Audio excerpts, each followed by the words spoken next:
All right, so in this video, let's look at how to select a PHP version or upgrade your PHP version.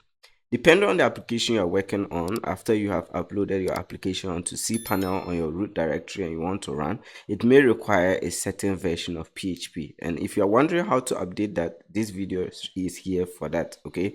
So once you're logged into your cPanel account, I want you to scroll down to where it's written software, okay? So we have security and then software, okay? So when you scroll down, you have PHP, select PHP version, okay? But as always, I'll give you an alternative to doing this. So you can go to your search bar and just type in PHP version, okay? And as you can see, we have select PHP version, and which is much quicker than having to scroll down through all of this list and then select the version, okay? So just click on that.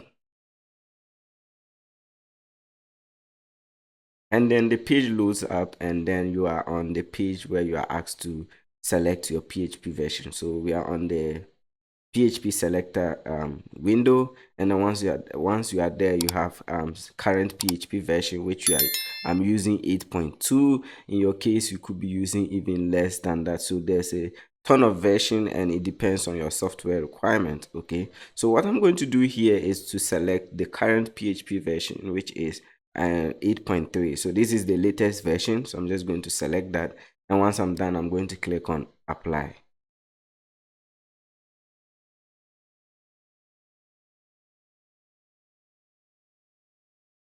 All right, and now you have successfully updated your PHP version, and that is it for this video. If you enjoyed the video, make sure you leave a like, subscribe to the channel, or comment in the comment section so that others can know that this video was helpful, and do enjoy your day.